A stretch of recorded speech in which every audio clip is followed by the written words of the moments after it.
جنت کی تلاش، اس موضوع پر قاری محمد حنیف صاحب ملتانی بیان فرما رہے ہیں، سماعت فرمائیں۔ شکریہ۔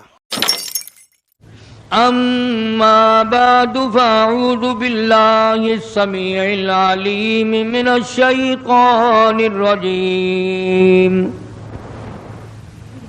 بسم اللہ الرحمن الرحیم۔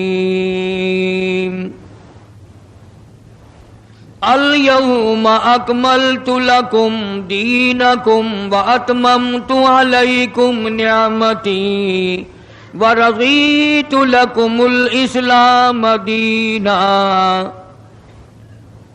ومن یبتغ غیر الاسلام دینا فلن یقبل منہ وَهُوَ فِي الْآخِرَةِ لَمِنَ الْخَاسِرِينَ۔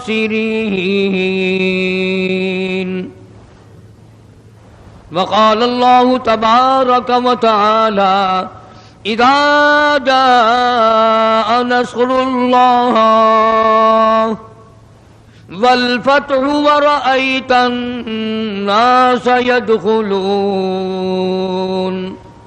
فی دین اللہ افواجا فسبح بحمد ربک واستغفرہ انہ کان توابا۔ صدق اللہ مولانا العلی العظیم وبلغنا رسولہ النبی الکریم ونحن علی ذلک لمن الشاہدین والشاکرین والحمد للہ رب العالمین۔ اللہم صل علی محمد وعلی آل محمد کما صلیت علی ابراہیم وعلی آل ابراہیم انک حمید مجید۔ اللہم بارک علی محمد وعلی آل محمد کما بارکت علی ابراہیم وعلی آل ابراہیم انک حمید مجید۔ امام الانبیاء محبوب کبریا حضرت محمد مصطفیٰ صلی اللہ تعالی علیہ وسلم کی سیرت طیبہ کا وہ حصہ ذکر کیا تھا جہاں سے قرآن کریم کا نزول شروع ہوتا ہے، قرآن کریم کی ابتدا ہوتی ہے، اعلان نبوت کیا جاتا ہے۔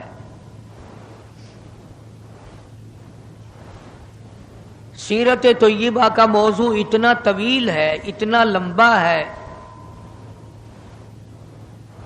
ہمارا اہل سنت والجماعت کا یہ عقیدہ ہے کہ دنیا کے سارے درختوں کی قلمیں بنا لو،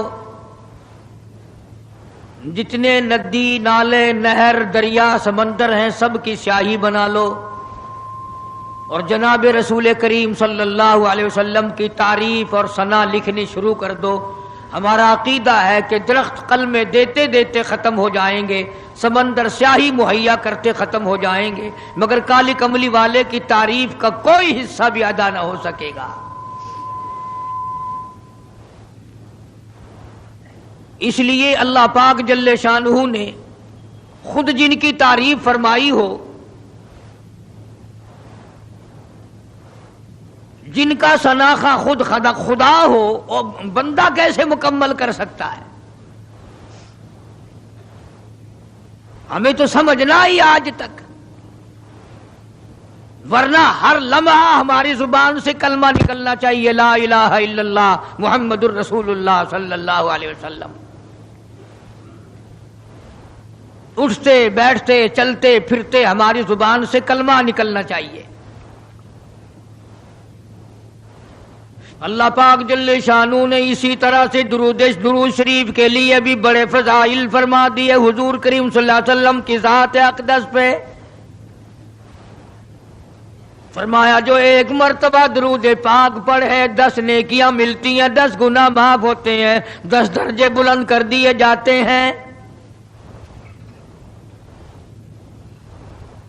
اور یہاں تک فرمایا جو آدمی کالی کملی والے صلی اللہ تعالی علیہ وسلم کا نامی سنے، اس میں گرامی اپنی زبان پہ لائے، اگر سرکار کی ذات اقدس پہ درود پاک نہ پڑے، حدیث پاک میں آتا ہے وہ بڑا بد نصیب ہے، بڑا بدبخت ہے، بڑا بخیل ہے، جہنمی ہے۔ یعنی یہ حق ہے حضور کریم صلی اللہ علیہ وسلم کا، اور اتنی فائدے والی چیز ہے، ایک درود پاک سے 30 فائدے، 10 گناہ معاف، درجے بلند، 10 نیکیاں۔ اور حدیث پاک میں کثرت سے آتا ہے کہ فضائل درود شریف کی کثرت کرنے والا مرتے وقت کبھی ایمان سے خالی نہیں جا سکتا۔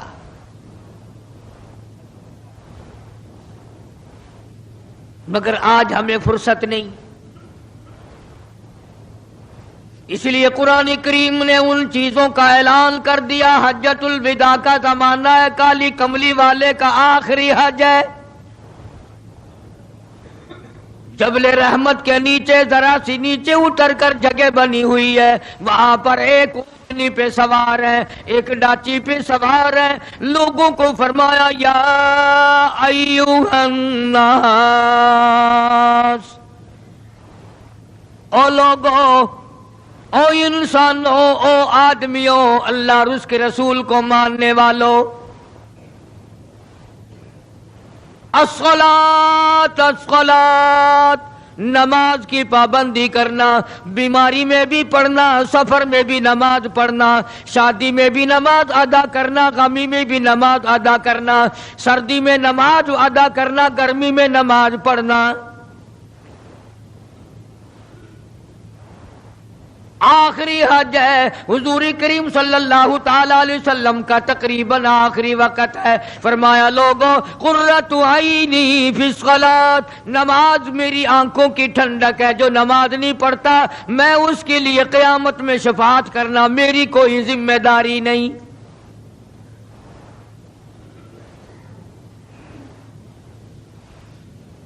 او ما ملکت ایمانہم، اور لوگوں اپنے ملازموں کا خیال کرنا، محتاجوں کا خیال کرنا، غریبوں کا خیال کرنا، مزدوروں کا خیال کرنا، معذوروں کا خیال کرنا، غریب پروری کرنا، لوگوں کے ساتھ ہمدردی والا برتاؤ کرنا۔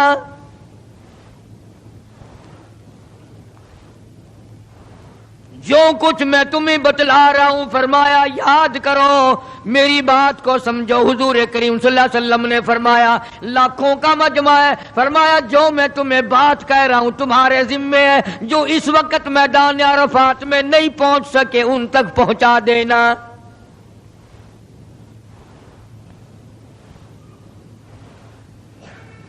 ادھر آپ نے امت کو تبلیغ فرمائی، آخری خطبہ ہے حضور کریم صلی اللہ علیہ وسلم کا، آخری خطبہ، آخری وعد ہے، آخری نصیحتیں ہیں۔ ادھر قرآن کریم کی آخری آیت نازل ہو گئی، الیوم اکملت لکم دینکم واتممت علیکم نعمتی ورضیت لکم الاسلام دینا۔ کالی کملی والے، آج ہم نے تمہارا دین کامل کر دیا، اسلام مکمل ہو گیا۔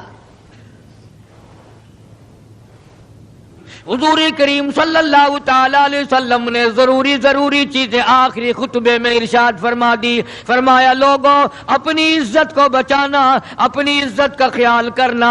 دو چیزوں کی ضمانت آج تم مجھے دے دو، ایک چیز کی ضمانت آج میں تمہیں دے دیتا ہوں، اپنی زبان کی اجازت دو، غلط نہیں استعمال کرو گے، اللہ رسول کے خلاف نہیں چلاؤ گے، اپنی نفسانی خواہشات کی ضمانت دو، اللہ اور اس کے رسول کے حکم کے خلاف نہیں برتو گے، نہیں چلاؤ گے۔ فرمایا والذی نفسی بیدی محمدا، او لوگوں اس مالک کائنات کی قسم میں جنت الفردوس کی تمہیں ضمانت دیتا ہوں۔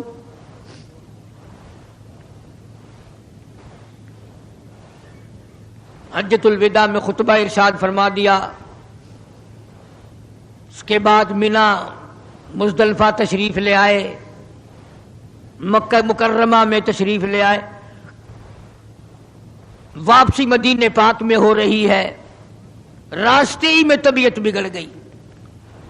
وہاں میدان عرفات میں آخری خطبے میں فرمایا، او لوگو شاید میری تمہاری آخری ملاقات ہو. او لوگو شاید آج کے بعد تم میری آواز نہ سن سکو، میری زیارت نہ کر سکو، میری بات کو پلے باندھ کے لے جاؤ.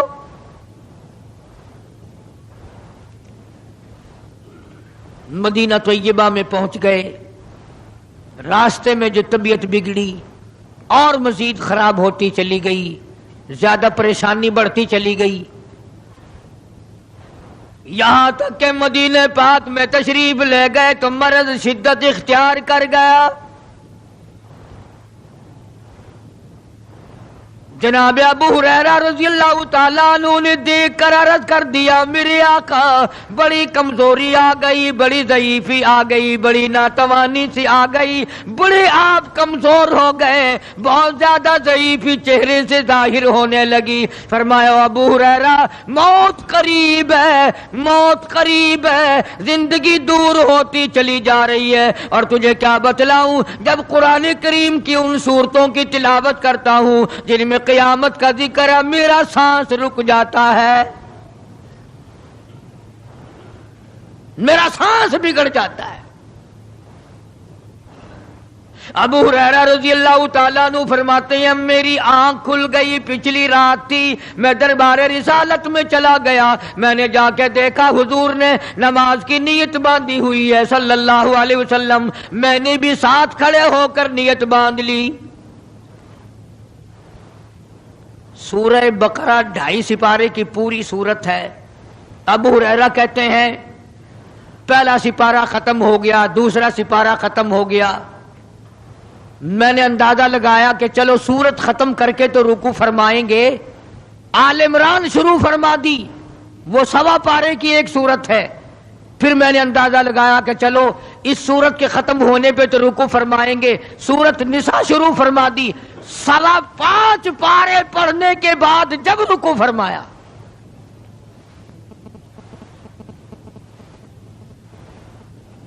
اپنا حال بھی دیکھ، اس کالی کملی والے کا حال بھی دیکھ صلی اللہ علیہ وسلم.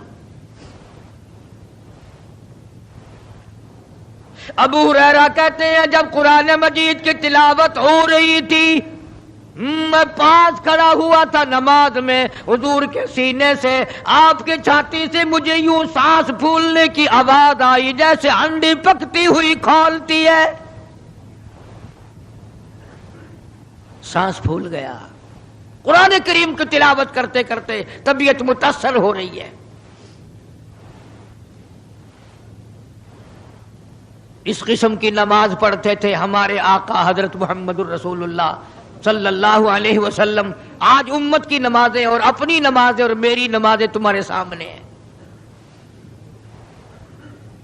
امام الانبیاء محبوب کبریا حضرت محمد مصطفیٰ صلی اللہ تعالی علیہ وسلم کا مرض اتنا شدت اختیار کر گیا، بے ہوشی شروع ہو گئی.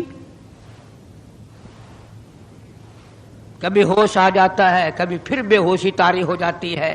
مرض بڑھتا چلا گیا. ایک روز نماز کا وقت آیا، جناب مدنی کریم صلی اللہ تعالی علیہ وسلم کے دیوانے، حضور کے پروانے، حضور کی شہدائی، حضور کے اوپر جان مال قربان کرنے والے، اولاد قربان کرنے والے، ساری زندگی قربان کرنے والے صحابہ کرام مسجد میں حیران ہیں، آج نماز کیسے پڑھیں گے، سرکار موجود نہیں.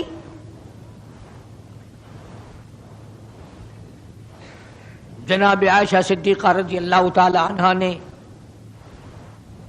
جناب فاطمۃ الزہرا رضی اللہ تعالی عنہا دونوں پریشان ہیں کہ مرض بڑھ گیا ہے، تکلیف زیادہ ہے. ہوش آئی آپ کو، فرمایا اصلی الناس، کیا لوگوں نے نماز پڑھی؟ فرمایا قالوا لا بل ينتظرونك، نہیں پڑھی بلکہ آپ کا انتظار ہو رہا ہے. سارے دیوانے، سارے پروانے، سارے شہدائی، سارے جانثار، سارے غمگسار، ساری زندگی قربان کرنے والے دیواروں کے ساتھ لگے ہوئے کھڑے رو رہے ہیں، کالی کملی والے آج اگر تیرا دیدار نہ ہوا تو ہم مر جائیں گے۔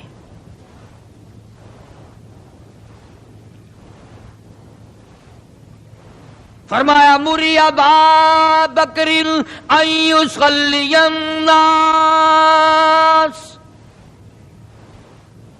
عائشہ رضی اللہ تعالی عنہ، ابو بکر کو میری طرف سے حکم دو میرے مصلی پہ کھڑا ہو کر نماز پڑھائے،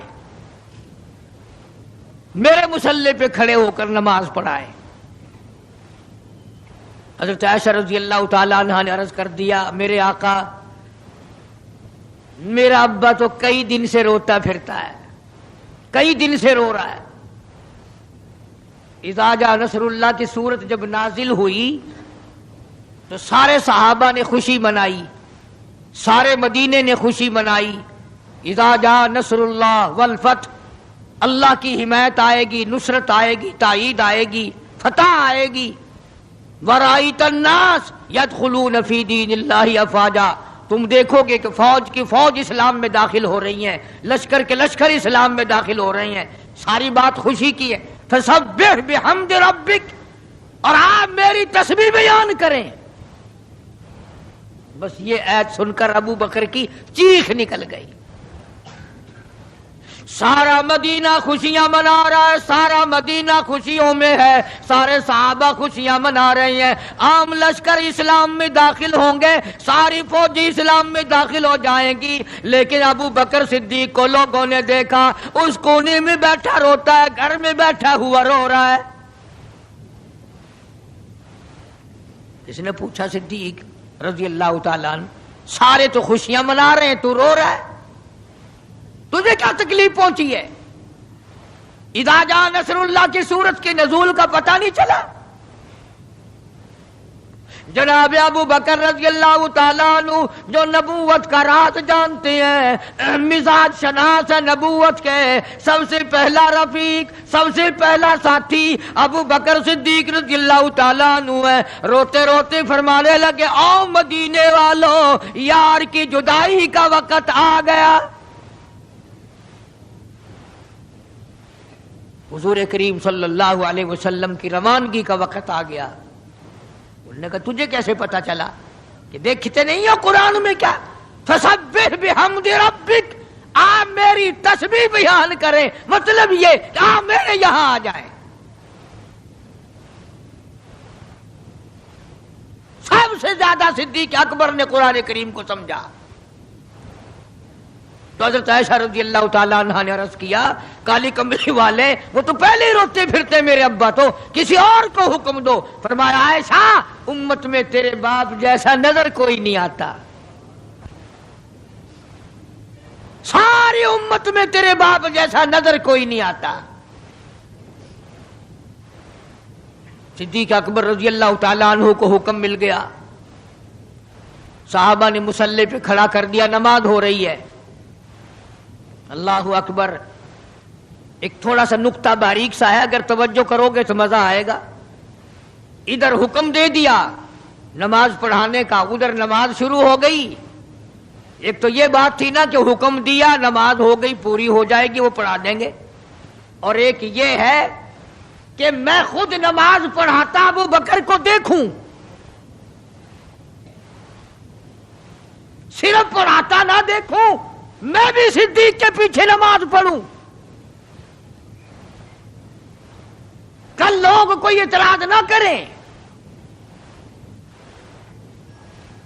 یہ ایک بڑی بات ہوتی ہے، پر مصلی پہ بھی خود کھڑا کرنا اور خود پیچھے آ کر کے نماز کی نیت باندھنا۔ دو نوجوانوں کو بلایا، حضرت عباس رضی اللہ تعالیٰ عنہ ہے اور ایک اور صحابی ہے، دونوں کے کندھوں پہ ہاتھ مبارک رکھے اور قدم مبارک گھسٹتے ہوئے مسجد میں تشریف لائے۔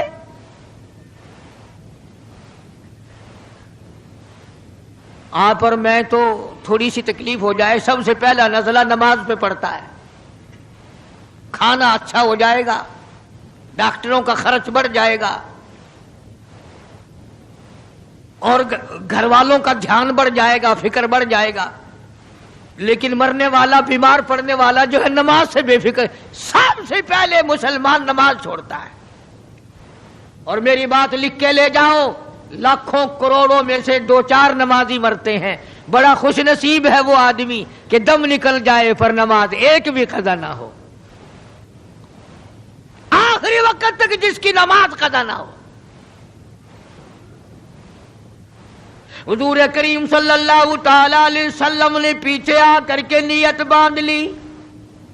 ابو بکر کو احساس ہو گیا، پتہ چل گیا کہ صدیق اکبر کو معلوم ہو گیا، حضور میرے پیچھے تشریف لے آئے، نماز میں شامل ہو گئے۔ ابو بکر پیچھے ہٹنے لگے، مصلی چھوڑنے لگے۔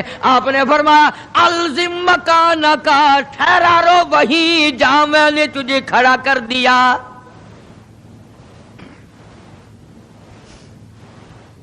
نماز ہو گئی۔ اب حضور کریم صلی اللہ علیہ وسلم جب تشریف نہیں لائے تھے، سارے غمگین تھے، سارے پریشان حال تھے، سارے یہ سوچ رہے تھے کہ آج کیا ہوگا، آج کیا بنے گی۔ سارے سرکار دو عالم صلی اللہ علیہ وسلم کے دیدار کے لیے اکٹھے ہو گئے، اور یہ آپ کا تشریف لانا، آخری تشریف لانا ہے مسجد نبوی میں، اور منبر پہ آپ تشریف فرما ہوئے۔ آپ نے اسی خطبے کی پھر بعد الفاظوں کو، بعد احکامات کو دہرایا۔ اور لوگوں، نماز کا خیال کرنا، نماز کی پابندی کرنا، یتیموں کا خیال کرنا، محتاجوں کی غریب پروری کرنا، اگر اس کے خلاف تم چلو گے میری کوئی ذمہ داری نہیں۔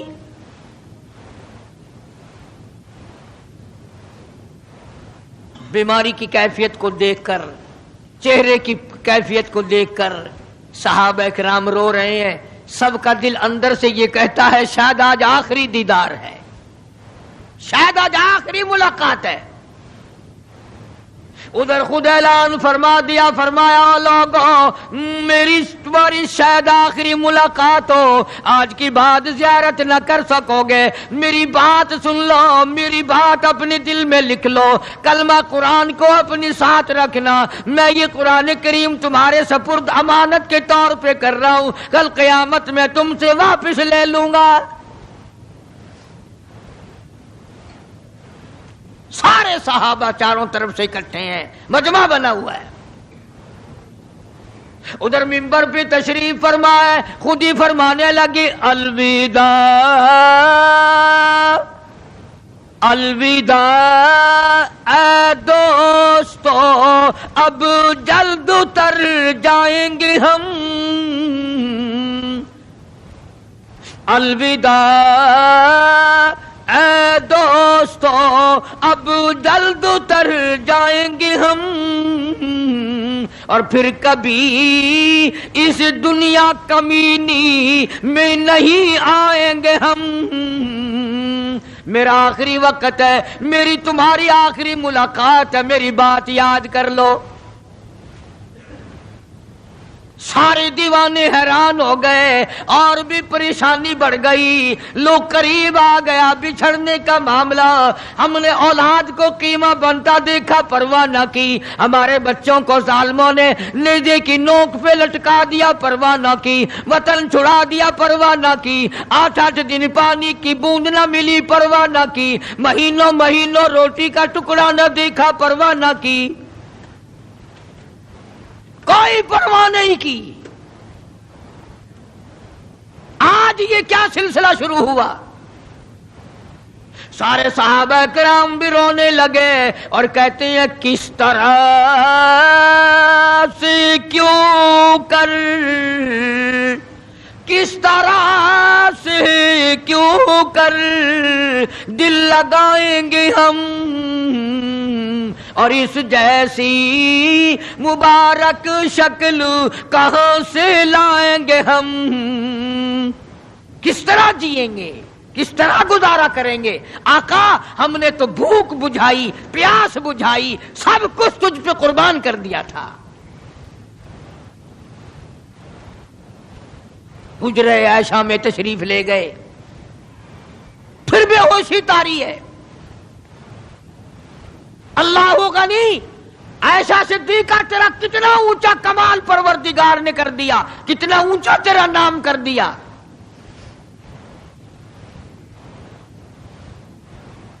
انصاف دیکھو نبی کا. پھر اپنے یہاں بھی میں بھی اور آپ بھی ہاتھ ماریں، ذرا کلیجے پہ ہاتھ رکھ کے سوچیں کہ آخر ہمارا کیا بنے گا. سیدہ حفصہ رضی اللہ تعالی عنہا کو بلوایا، سیدہ ام سلمہ رضی اللہ تعالی عنہا کو بلایا، سیدہ زینب رضی اللہ تعالی عنہا کو بلایا. جتنی بھی ہماری مائیں تھیں، حضور کریم صلی اللہ علیہ وسلم کی گھر والیاں، قرآن کہتا ہے وَأَزْوَاجُهُ أُمَّهَاتُكُمْ، ان کی گھر والیاں ساری تمہاری مائیں ہیں. امہاتہم تمام کے تمام تمہاری مائیں ہیں. اللہ غنی، سیدہ ام سلمہ، سیدہ حفصہ، سیدہ جویریہ، سیدہ زینب، سیدہ صفیہ، سیدہ ام حبیبہ رضی اللہ تعالیٰ عنہما، ساری ہماری ماؤں کو جمع کر کے فرمایا تم تمام کے تمام مجھے اجازت دے دو، میں اپنا آخری دل، اپنے آخری بیماری کا دل عائشہ صدیقہ کے حجرے میں گزار لوں. تم اجازت دو مجھے، بے انصافی نہ ہو جائے، خدا کے یہاں سے پوچھ گچھ نہ ہو جائے. امام الانبیاء ڈر رہے ہیں، ہم قبر میں جا کے ڈریں گے انشاءاللہ. ساری گھر والیوں کو اکٹھا کر کے اجازت مانگی جا رہی ہے، سب نے اجازت دے دی. اصل میں جنت الفردوس کا انتظام ہو رہا ہے، جس جگہ حضور کریم صلی اللہ علیہ وسلم اور عائشہ صدیقہ رضی اللہ تعالی عنہا کو اللہ میاں نے اکٹھا دیکھا، بستر میں دیکھا، قرآن اترتے دیکھا، اس حجرے پہ اتنا پیار آ گیا، اسی کو جنت الفردوس بنا دیا. اور پھر بات بڑھی. جناب عائشہ صدیقہ رضی اللہ تعالیٰ عنہ پریشان بیٹھی ہیں، جناب فاطمہ الزہرا رضی اللہ تعالیٰ عنہ پریشان بیٹھی ہیں، بڑی تکلیف ہے، بڑا شدت کا بخار ہے، بے ہوشی بھی ہے. فرمایا میری عائشہ ٹھنڈے پانی کا پیالہ لے آ. سمجھی میرے محبوب کو پیاس لگی ہوگی، دوڑ کر پانی کا پیالہ لے آئی. اشارہ فرمایا یہاں رکھ دو، رکھ دیا گیا. جناب عائشہ صدیقہ رضی اللہ تعالیٰ عنہ فرماتی ہیں میرا کلیجہ پھٹنے لگا. جناب فاطمہ الزہرا رضی اللہ تعالیٰ عنہ فرماتی ہیں میرا جگر پھٹنے لگا. ہم نے آنکھوں سے دیکھا امام الانبیاء صلی اللہ تعالیٰ علیہ وسلم کی ذات اقدس رحمت والا ہاتھ اس پانی کے پیالے میں بھگو کر اپنے چہرے انور پہ چھینٹے مارنے لگے. یوں چہرے انور کو ٹھنڈا کر رہے ہیں. حضرت عائشہ فرماتی ہیں رضی اللہ تعالی عنہا میں نے عرض کر دیا میرے آقا یہ گھبراہٹ کیسی، یہ پریشانی کیسی، یہ تکلیف کیسی، یہ چھینٹے کیسے؟ فرمایا میری عائشہ تو نہیں جانتی موت کتنی گھبراہٹ والی چیز ہے. وجات سکر الموت بالحق، قرآن کہتا ہے کہ موت کی سختی حق ہے. جناب عائشہ صدیقہ رضی اللہ تعالی عنہا فرماتی ہیں کہ میں نے حضور کی تکلیف کو جب آنکھوں سے دیکھ لیا پھر میرے دل میں یہ بات کبھی آئی ہی نہیں کہ اور کسی کو تکلیف ہو یا نہ ہو.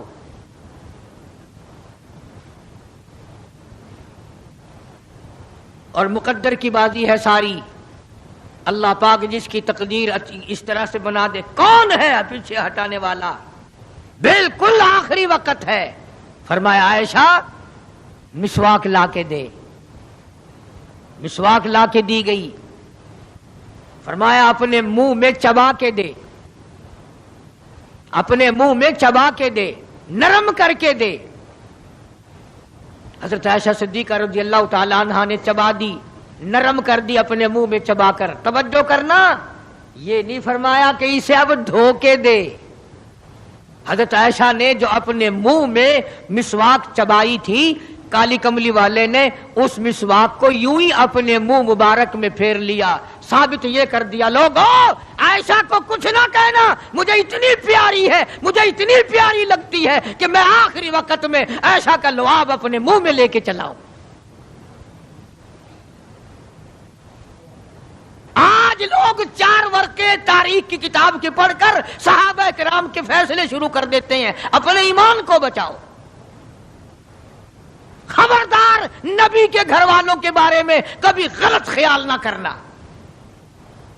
اس لیے قانون کی بات سنو، نبی جب قرآن کہتا وما ينطق عن الهوى ان هو الا وحی یوحی، نبی اللہ کی اجازت کے بغیر سانس نہیں لیتا، نبی اللہ کی اجازت کے بغیر ہاتھ کو حرکت نہیں دیتا، نبی اللہ کی اجازت کے بغیر قدم نہیں اٹھاتا، قدم نہیں رکھتا، تو نبی اللہ کی اجازت کے بغیر رشتے بھی نہیں کرتا۔ تمام دنیا کے رشتے ماں کرتی ہے، باپ کرتے ہیں، مامے کرتے ہیں، نانے کرتے ہیں، چچے کرتے ہیں، نبی کا رشتہ خدا کرتا ہے۔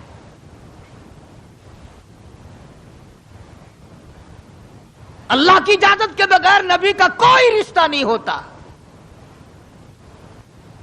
تو حضرت عائشہ کا رشتہ خدا نے کیا اور یہ عظمت خدا نے دی ہے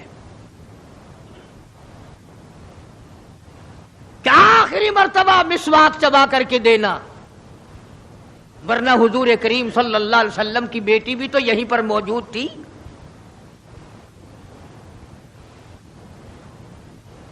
اس کے بعد جناب عائشہ صدیقہ رضی اللہ تعالیٰ عنہ فرماتی ہیں میں بھی بیٹھی تھی، بڑی پریشان تھی، جناب فاطمہ الزہرا رضی اللہ تعالیٰ عنہ بھی پریشان تھی، ماتھے پہ پسینے آتے تھے جاتے تھے۔ اتنی دیر میں دستک ہوئی، دروازہ کھٹکا، کسی نے آواز دی ہل ادخلوک فی البیت،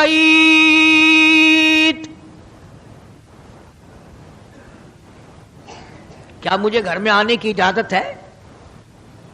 حضرت فاطمہ الزہرا رضی اللہ تعالی عنہا جو ابا کے غم کی وجہ سے نہایت پریشان تھی، نہایت مزمحل تھی، نہایت دل دکھا ہوا تھا، بس زبان سے یہ بات نکل گئی اور دیہاتی کہیں کہ او گوار میرا ابا بے ہوش ہے، تجھے اجازتوں کی پڑی ہوئی ہے۔ سرکار کو ہوش آ گیا، یہ جواب سن لیا اپنی لخت جگر کا، رحمت والا ہاتھ اپنی بیٹی کے سینے پر رکھتے ہوئے فرمایا بیٹی یوں نہ کہو، یہ دیہاتی نہیں، یہ گوار نہیں، یہ پاگل نہیں، یہ تو اسرائیل ہے، یہ تو تیرے ابا کا مقام ہے کہ اجازت لے کے آ رہا ہے۔ اس نے تو آج تک کبھی کسی سے اجازت مانگی ہی نہیں، کبھی بھی کسی سے اجازت نہیں لی۔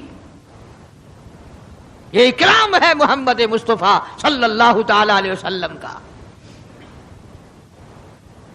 تشریف لے آئے اور یہ جو معاملہ ہو رہا ہے نا، جو کچھ میں بتلا رہا ہوں یاد کرنے کے لیے عرض کر دوں، یہ جو کچھ میں آج تمہیں بتلا رہا ہوں، چونکہ ربیع الاول کا مہینہ ختم ہو رہا ہے، آج اس کا آخری جمعہ ہے، اس لیے میں اس عنوان کو ختم کرنا چاہتا ہوں۔ اور مطلب میرا کیا ہے، یہ جو کچھ میں تمہیں بتا رہا ہوں ساری دنیا کے علماء کا اتفاق ہے، یہ سب کچھ 12 ربیع الاول کو ہو رہا ہے۔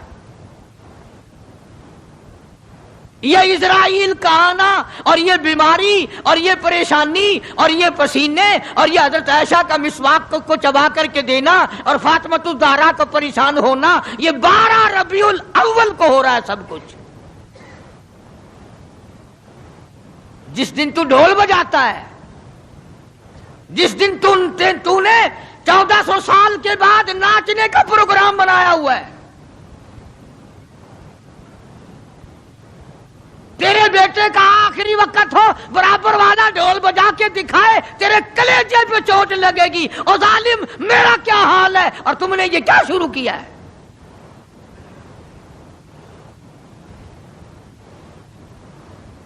حضور کریم صلی اللہ علیہ وسلم نے فرمایا بیٹی انہیں کچھ نہ کہو، یہ تو وہ ہیں جو بچوں کو یتیم بنا دیں، یہ تو وہ ہیں جو سہاگ اجاڑ کے رکھ دیں، یہ وہ ہیں جو چلتے چلاتے ہنستے کھیلتے گھروں کو کی تباہی پھیر دیں، اسرائیل ہے۔ تشریف لے آئے، سلام پہنچایا، سیرت کی کتابوں میں ہے اللہ پاک کا سلام پہنچایا۔ میں حاضر ہو گیا ہوں، اجازت ہو؟ جی حاضر ہو، تشریف لے آؤ۔ ٹھیک ہے۔ اللہ میاں نے سلام پہنچایا، حضور کریم صلی اللہ علیہ وسلم نے سلام قبول فرمایا۔ سیرت کی ایک کتاب میں ہے کہ حضرت جبریل بھی ساتھ ساتھ تشریف لے آئے۔ کالی کملی والے اللہ پاک آپ کی مرضی کے مطابق پوچھنا چاہتے ہیں کہ جنت کے کون سے درجے میں مزار بنایا جائے؟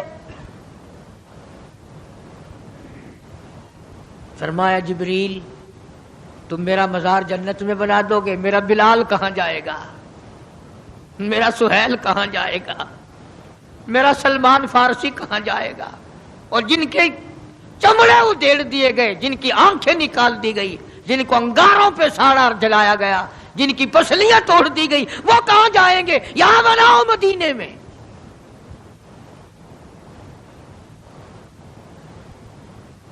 سیرت کی کتابوں میں ہے کہ روح مبارک جب قفس سے انصری سے الگ کرنے لگا اسرائیل، آپ نے فرمایا اسرائیل مجھے تکلیف ہو رہی ہے۔ عرض کیا میری کیا مجال ہے میں آپ کو تکلیف دوں، میں آپ کو تکلیف پہنچاؤں، میری کیا جرت ہے، میری کیا مجال ہے؟ فرمایا تیرا تکلیف دینے کا کوئی پروگرام نہیں، ارادہ نہیں، جرت نہیں، اور مجھے اتنی تکلیف ہو رہی ہے ساری زندگی میں کبھی نہیں ہوئی۔ او اسرائیل، امت کے جن لوگوں کو تو تکلیف دے گا، عذاب دے گا، ان کا کیا حال بنے گا؟ میری آرزو ہے، میری حسرت ہے، میری تمنا ہے ساری امت کے دکھوں کو آج محمد صلی اللہ علیہ وسلم کی چھاتی پہ ختم کر لے۔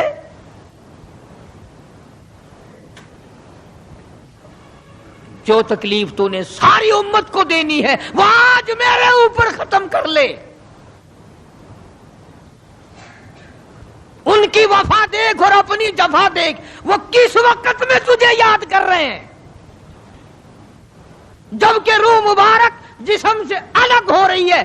ظالم آپ اور میں حضور صلی اللہ علیہ وسلم کو کوٹھی میں یاد نہیں کرتے، بنگلے میں یاد نہیں کرتے، ایئر کنڈیشن میں یاد نہیں کرتے، پنکھوں کے نیچے یاد نہیں کرتے، ٹھنڈی ہوا میں یاد نہیں کرتے، رات کو یاد نہیں کرتے، دن کو یاد نہیں کرتے، اور آقا امت کو کس وقت یاد فرما رہے ہیں صلی اللہ علیہ وسلم۔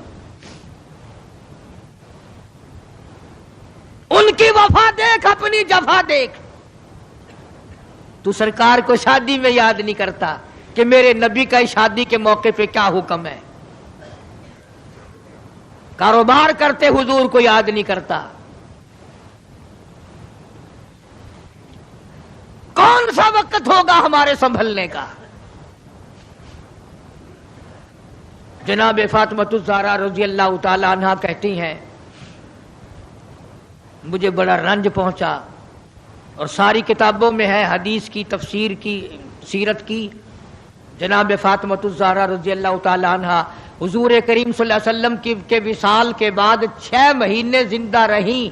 تمام حضرات کہتے ہیں ایک دن بھی کسی نے ہنستی ہوئی نہیں دیکھی، کبھی پیٹ بھر کے کھانا نہیں کھایا، اکثر رویا کرتی تھی او مدینے والوں تم نے میرے ابا کی قبر پہ کن ہاتھوں سے مٹی ڈالی۔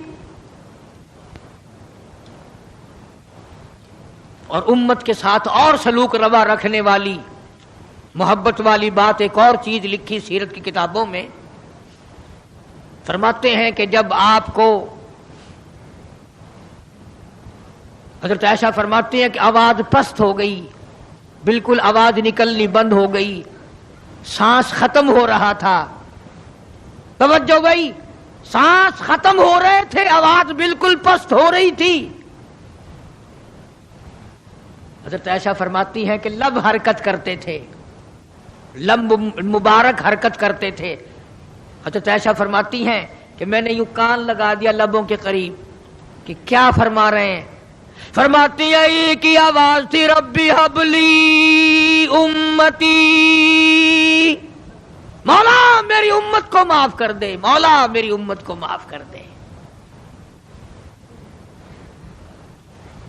جس امت کے لیے ساری ساری رات سجدوں میں دعائیں مانگی، آنسو بہا بہا کے دعا مانگی، اور اس آخری وقت میں بھی اس امت کے لیے دعائیں فرما رہے ہیں اور یہ امت 5 وقت نماز کے لیے تیار نہیں، یہ امت ظلم سے توبہ کرنے کو تیار نہیں، یہ امت حرام کھانے سے توبہ کرنے کو تیار نہیں، یہ امت آج اللہ کے قہر سے بچنے کو تیار نہیں، کیا صورت ہوگی؟ اسی لیے قرآن کریم کے 18ویں سپارے کی ایک آیت آپ کو آخری میں سنا دوں۔ میدان حشر برپا ہوگا، قیامت کا میدان لگا ہوا ہوگا، جناب مدنی کریم صلی اللہ تعالی علیہ وسلم تشریف لائیں گے اور فرمائیں گے وقال الرسول یا رب ان قوم اتخذوا هذا القرآن مہجورا، یا اللہ یہ وہ لوگ ہیں جنہوں نے میرے قرآن کا مذاق اڑایا، تمسخر اڑایا، ٹھٹھا بنایا، مخول بنایا۔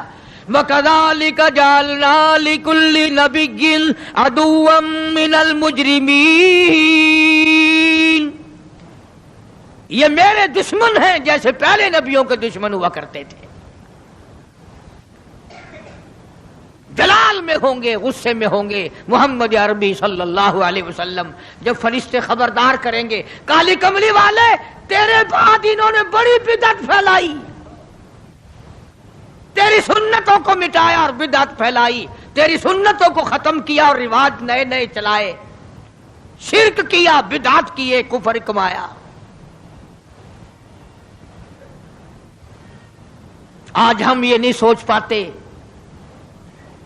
کہ کس طریقے سے اپنا آخری وقت ہونا چاہیے۔ آج اس امت کے لوگوں کو سنت کے مطابق غسل نہیں ملتا، آخری سنت کے مطابق کفن نہیں ملتا۔ میں کہتا ہوں سنت کے مطابق جنازے کے کندھا تبدیل نہیں کیا جاتا، سنت کے مطابق میت کو قبر میں نہیں اتارا جاتا، سنت کے مطابق قبر پر مٹی ڈالنے کا رواج نہیں نا۔ اور تو بڑی بڑی تعلیم ڈگریاں حاصل کر لیتے ہو، قبر پر مٹی ڈالنے کی دعا سیکھتے ہوئے پھانسی لگتی ہے، کون سیکھتا ہے؟ یہ چاروں طرف جتنے بوڑھے بیٹھے ہیں سفید داڑھیوں والے، پوچھ کے دیکھو، سوائے 100 میں سے 2 کے 98 کو نہیں آتی، قبر میں میت اتارنے کی دعا نہیں آتی، قبلہ کی طرف منہ موڑنے کی دعا نہیں آتی۔ اور انشاءاللہ آج کل تو ضرورت بھی نہیں، کیوں؟ جنت ہمارے باپ دادا کی، چھلانگ لگائیں گے اور پہنچ جائیں گے۔ اس لیے میں یہ بات عرض کر رہا ہوں دکھ کے ساتھ کہ آپ دین کو سیکھتے نہیں، آپ دین کے قریب نہیں آتے۔ آپ محمد عربی صلی اللہ علیہ وسلم کے اگر عاشق ہیں، محبت کرنے والے ہیں، پروانے ہیں، دیوانے ہیں، آؤ پھر یار کی ہر ادا پر جان دو، پھر اس کو سیکھو، پھر اس پہ عمل کرو، تاکہ ساری زندگی سنتوں پہ عمل کرتے کرتے گزر جائے۔ اس لیے قرآن کریم کی جو میں نے آیت تلاوت کی تھی اذا جاء نصر اللہ کی، اس کا یہی مفہوم ہے فسبح بحمد ربک، میرے نبی آ جا پھر آپ تسبیح پڑھیں میرے نام کی، واستغفرہ انہ کان توابا۔ اس لیے ہمیں بھی ہر وقت یہ کوشش کرنی چاہیے کہ قرآن کریم کی تلاوت کی عادت بنا لیں، درود شریف کی عادت بنا لیں، لا الہ الا اللہ، لا الہ الا اللہ محمد الرسول اللہ، اس کی عادت بنا لیں، سبحان اللہ والحمد للہ ولا الہ الا اللہ واللہ اکبر ولا حول ولا قوت الا باللہ العلی العظیم، اس کی عادت بنا لیں۔ آؤ اس کا فائدہ بتاؤں، حدیث پاک میں آتا ہے جب زبان پہ ذکر ہوتا ہے، اللہ کا نام ہوتا ہے اور آدمی قدم رکھتا ہے، زمین کہتی ہے او پیارے تیرے یہ قدم مجھے کب تک نصیب، کتنے دنوں کے بعد ملے، زبان تیری ہو اور ذکر میرے اللہ کا ہو، قدم تیرا ہو اور جسم میرا ہو۔ یوں آتا کتابوں میں زمین گواہی دے گی قیامت کے دن، اس نے مجھ پر سبحان اللہ کہا تھا، اس نے مجھ پر الحمدللہ کہا تھا، اس نے مجھ پر درود پاک پڑھا تھا، اس نے مجھ پر قرآن کی تلاوت کی تھی، اور وہ گواہی بھی دے گی زمین اس نے مجھ پہ زنا کیا، حرام خوری کی، بدماشی کی، اس نے خنزیر کھایا، سور کھاتا رہا دنیا میں، یہ ساری چیزوں کی زمین گواہی دے گی۔ یہ دیواریں، یہ کھڑکیاں، یہ روشن دان، یہ چھت سب گواہی دیں گے چگلی کی، غیبت کرنے کی، بدکاری کی، تمام چیزوں کی۔ اس لیے اپنی زندگی کا ایک ایک لمحہ قیمتی ہے، قیمتی، اس کی قدر پہچانو، اس میں کچھ کمانے کی کوشش کرو۔ اللہ پاک مجھے اور آپ کو حضور کریم صلی اللہ علیہ وسلم کا جیسے آخری وقت میں نے عرض کیا، ویسے کیسٹ پہلے بھی ہے سفر آخرت نبی صلی اللہ علیہ وسلم کا، اس لیے آخری عرض کر دیا کہ ربیع الاول کا آخری جمعہ تھا۔ اللہ پاک ہم سب کو صحیح معنوں میں غلام بنائے، تابعدار بنائے، عظمت اور محبت حضور کریم صلی اللہ علیہ وسلم کی نصیب فرمائے۔ وآخر دعوانا ان الحمدللہ رب العالمین۔